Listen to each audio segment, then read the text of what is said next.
Hello story lovers, welcome back to my channel possessive husband innocent wife part 143. హా, నువ్వు ఇంతలా request చేస్తున్నావు కాబట్టి నేను తింటాను అని కర్ణ తెగ ముచ్చట పడుతూ అడిగేసరికి నేనేమీ రిక్వెస్ట్ చేయడం లేదు. నేను తినిపిస్తే కూడా తినరా అని మాత్రమే అడుగుతున్నాను అనగానే కర్ణ సీరియస్గా చూడడంతో నవ్వుతూ మొదటి ముద్ద తినిపించింది.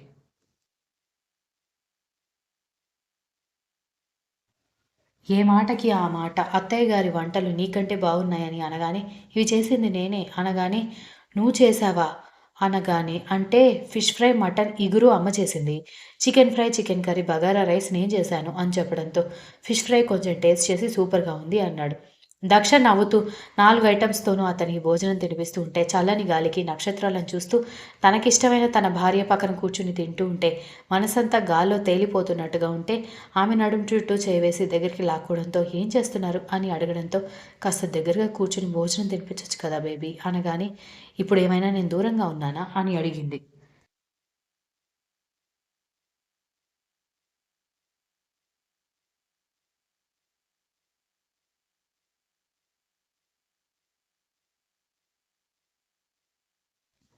ఇంకాస్త దగ్గరగా కావాలి అని గారాలు పోతుంటే రోజు రోజుకి మీరు చిన్నపిల్లాడిలాగా చేస్తున్నారు. ఎవరికైనా పెళ్ళై పిల్లలు పుట్టిన తర్వాత పెళ్ళాం మీద ప్రేమ పోతుందంటారు. మీకేంటో నేనంటే పిచ్చి పెరుగుతోంది అనగాని దానివల్ల నువ్వు ఇంకా సంతోషపడాలి కానీ బాధపడతావేంటి అన్నాడు. నేనేం బాధపడడం లేదు కానీ మీ ప్రేమ ఊపిరి ఆడనివ్వకుండా చేస్తోంది అని చెప్పడంతో నన్ను ఊపిరి అందివ్వమంటావా అన్నాడు.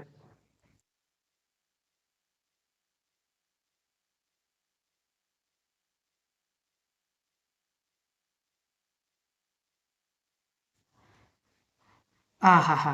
ఇలాంటి వాటికి అయ్యగారు భలే సిద్ధంగా ఉంటారు అని అంది వెటకారంగా. అతను నవ్వుకుంటూ ఆమె తినిపిస్తుంటే తింటూ అదేంటి నాకు మాత్రమే పెడుతున్నావు నీకాకలిగా లేదా అని అడగడంతో ఇవన్నీ అత్తయ్య గారు అదే మీ అత్తయ్య గారు మీకోసమే స్పెషల్‌గా చేశారంట. అందుకే మీరు తినిపించి మిగిలింది ఏదో నేను తిందామని అనగానే ఓవర్ యాక్షన్ చేయకు అని చెప్పడంతో నవ్వుతూ నేను తర్వాత తింటాను, ముందు మీరు తినండి అని అంటూ భర్తకి తినిపించి వాటర్ తాగించి మూతి కూడా తుడిచి లేచి వెళ్ళబోతూ వెనక్కి తిరిగి అతని పెదాల మీద ముద్దు పెట్టి నవ్వుకుంటూ వెళ్ళిపోతే అతను మాత్రం ముసిముసిగా నవ్వుకుంటూ చాలాసేపు ఒక్కడే కూర్చుని కిందికొచ్చాడు.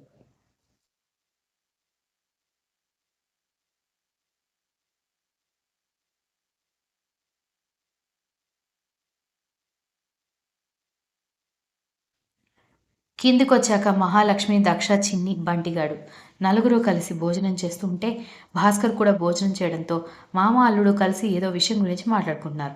ఆ తర్వాత పిల్లలిద్దరూ నిద్రపోవడంతో దక్ష, కర్ణ ఇద్దరు పిల్లల్ని తీసుకుని వెళ్ళిపోతుంటే బాబు పిల్లల్ని మా దగ్గర నిద్రపుచ్చితే బాగుంటుందేమో అనగానే దక్ష, కర్ణ ఇద్దరు ఒకరినొకరు చూసుకుంటే మరేం లేదు పిల్లలు ఎప్పుడు మీ దగ్గరే కదా ఉండేది, మా ఇంట్లో ఉన్నప్పుడైనా మా దగ్గర ఉంటే బాగుంటుంది అనగానే కానీ మధ్యరాత్రి లేచి చిన్ని విసిగిస్తుందమ్మా అంది దక్ష.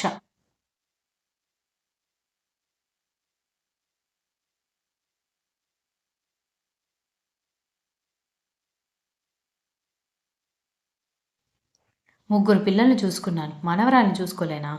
అని మహాలక్ష్మి అనగానే సరే నీ ఇష్టం అంటూ పిల్లలిద్దరిని మహాలక్ష్మి భాస్కర్‌కి ఇవ్వడంతో వాళ్ళు ముద్దు పెట్టుకుంటూ వాళ్ళ దగ్గరికి తీసుకుని వెళ్ళిపోవడంతో కర్ణ, దక్ష ఇద్దరు గదిలోకి వెళ్ళగానే దక్షని ఒక్కసారిగా చేతుల్లోకి తీసుకొని బెడ్ మీద పడుకోబెట్టి ఆమె పక్కన చేరుకోవడంతో ఏం చేస్తున్నారు అని అడిగేసరికి చాలా రోజులకి ప్రైవసీ దొరికింది అనగానే అయితే ఏంటంట అని అంది దక్ష.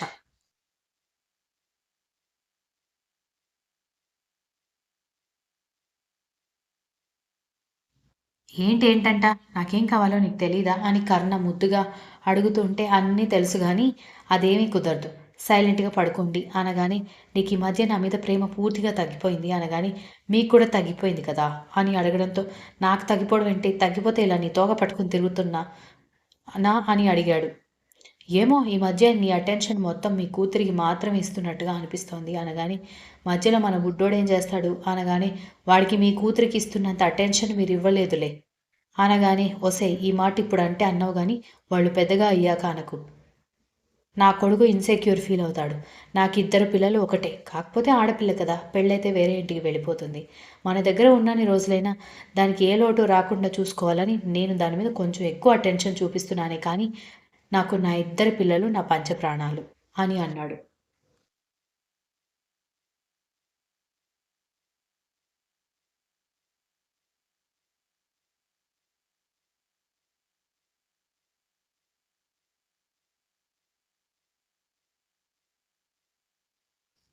సరేలే ఒప్పుకున్నాను. నాకు నిద్రొస్తుంది అనగానే, నాకు నిద్ర రావడం లేదు అనగానే, అయితే నన్నేం చేయమంటారు అని నవ్వు ఆపుకోవడానికి ట్రై చేస్తూ ఉంటే, రాక్షసి నీకు నా ఉద్దేశం తెలుసు కదా అని అంటూ ఆమె పెదాలని అందుకోవడంతో, అతని మెడ చుట్టూ చేతులు వేసి గట్టిగా అతన్ని అల్లుకుని పోవడంతో ఇద్దరు ప్రేమలోకపు అంచుల వరకు వెళ్లారు. బుజ్జి అని దక్ష అతనికి దూరంగా జరగడానికి ట్రై చేస్తుంటే, ఆమెని దూరం అయ్యే అవకాశం లేకుండా నిన్ను నేనెప్పటికీ దూరంగా వెళ్ళనివ్వను. అది ఏ పరిస్థితిలో ఉన్నా సరే అని అంటూ ఆమెని గాఢంగా అల్లుకున్నాడు.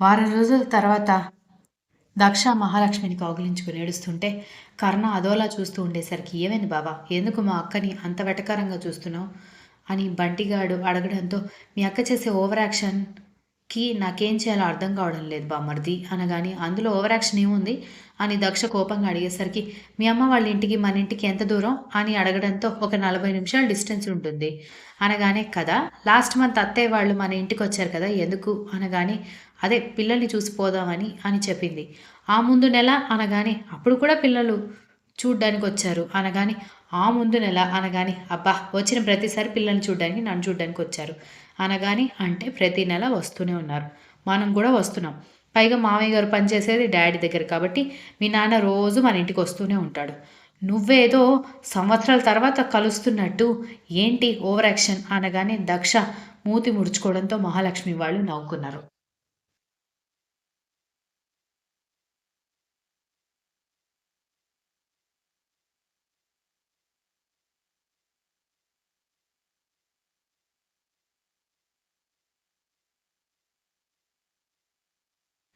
బయలుదేరుతున్నారా అని మాటలు వినిపించగానే గేట్ వైపు చూడగా వరుణ్ ధాత్రి త్రివేణిని తీసుకుని రావడంతో మీరేంటి ఇక్కడ అని కర్ణ అడగడంతో మీరు రోజు వెళ్ళిపోతున్నారని తెలిసి మేము కూడా వచ్చాం అనగానే ఇంటికి వచ్చి చాలా రోజులైంది కదా ధాత్రి ఒకసారి ఇంటికి వచ్చి వెళ్ళరాదండి అత్తయ్య నిన్ను చాలా మిస్ అవుతోంది అని దక్ష చెప్పడంతో నాకు కూడా అలాగే ఉంది కానీ అత్తయ్య మామయ్య ఒంటరిగా ఉండిపోతారు పైగా పాపని చూడకుండా వాళ్ళిద్దరూ ఉండలేరు అందుకే వాళ్ళిద్దరిని ఇబ్బంది పెట్టడం ఎందుకని నేను రావడం లేదు అంది ధాత్రి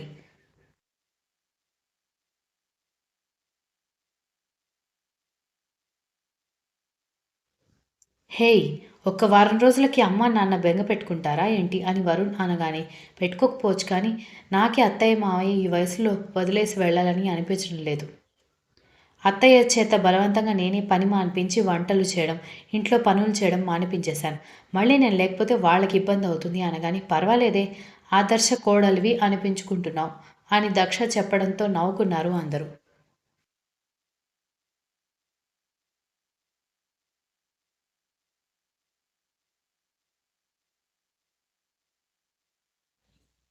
కర్ణ వాళ్ళ పిల్లల్ని తీసుకుని రావడంతో వసుంధర పిల్లలిద్దరిని ఎత్తుకొని ముద్దులాడుతూ ఉంటే దక్ష నవ్వుకుంటూ ఉండడంతో ఏంటి మమ్మీ మేము వెళ్ళి వారం రోజులే కదా అనగానే ఏమో ఇల్లంతా బోసిపోయినట్టు అనిపించింది మీ నాన్న మొహం నేను నా మొహం మీ నాన్న చూస్తూ కూర్చున్నాం అనగానే నవ్వుకున్నారు అన్నట్టు మనకి దగ్గరలో ఒక ప్లే స్కూల్ పడిందిరా అని విశ్వనాథ్ అనగానే పడితే అని కర్ణ డౌట్గా అడిగేసరికి మరేం లేదు అది ప్లే స్కూల్ క్లాసెస్ ఏం చెప్పరు జస్ట్ ఆడిపించి నిద్రపుచ్చుతారు మధ్యాహ్నం 3:00కల్లా ఇంటికి పంపించేస్తారు అందుకే ఒకసారి పిల్లల్ని జాయిన్ చేసే విషయం గురించి ఆలోచించు అనగానే ఆడుకుని నిద్రపోవడానికి స్కూల్కి వెళ్ళాలా డాడీ ఇంట్లో కూడా అదే కదా వాళ్ళు చేసేది అన్నాడు